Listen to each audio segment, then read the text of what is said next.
We provide you the platform to turn your dreams into reality. Give wings to your aspirations with KR Mangalam University. Bengal में रामनवमी का पर्व शोभा यात्राओं और जय श्री राम के नारों के साथ शुरू तो हो गया। इस दौरान लाखों श्रद्धालु भी सड़कों पर उमड़ पड़े। रामनवमी के मौके पर कानून व्यवस्था बनाए रखने के लिए राज्य में सुरक्षा व्यवस्था भी कड़ी कर दी गई। सड़कों पर उत्सव का माहौल दिखाई दिया। भगवा रंग के झंडे, भक्तिमय संगीत और रामायण के दृश्यों को दर्शाती झांकियां उत्सव की भव्यता को और बढ़ा रही थी। अकेले कलकत्ता में 60 से ज्यादा शोभा यात्राएं निकाली गईं, जिसके लिए लगभग 4000 से 5000 पुलिस कर्मियों की तैनाती की गई।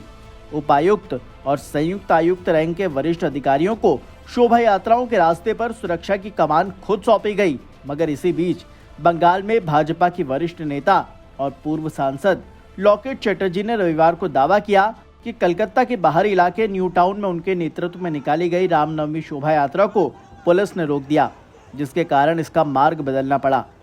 केस्टोपुर के पास में शोभा यात्रा को रोके जाने के बाद चटर्जी पुलिस कर्मियों के साथ बहस करती भी दिखी।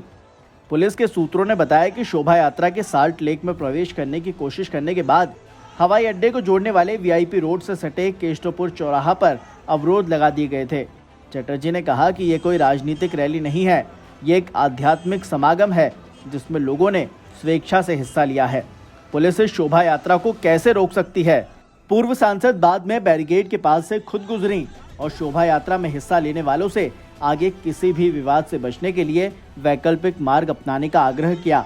न्यू टाउन में स्थित राम मंदिर से शोभा यात्रा की शुरुआत हुई, जहां इस दौरान चटर्जी को 2 पहिया वाहन पर सवार होकर शोभा यात्रा में हिस्सा लेते हुए देखा गया और शुरुआती चरण में पार्टी नेता अर्जुन सिंह भी उनके साथ शामिल हुए।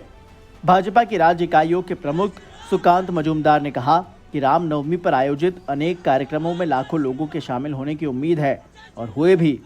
मैं राज्य सरकार से आग्रह करूंगा कि वो व्यवस्था करे ताकि शांतिपूर्ण तरीके से पर्व मनाया जा सके।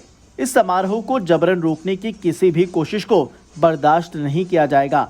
रामनवमी का जश्न मनाया जाएगा, चाहे आप कुछ भी कहें।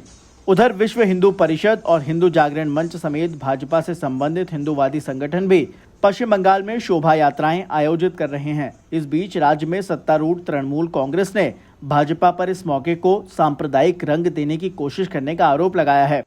भाजपा बीजेपी का जो हिंदुत्व है वो डिवीजन का डिस्टॉर्टेड हिंदुत्व है। इसीलिए हमारा स्लोगन है भगवान राम पूजो पाक, बीजेपी निपात जाक। तृणमूल कांग्रेस के प्रवक्ता कुणाल घोष ने कहा, भाजपा रामनवमी को एक राजनीतिक आयोजन में बदलने की कोशिश कर रही है। वो विकास की राजनीति में नहीं है, बल्कि धर्म के नाम पर राजनीति करना चाहते हैं और अशांति पैदा करना चाहते हैं। बंगाल इसे बर्दाश्त नहीं करेगा।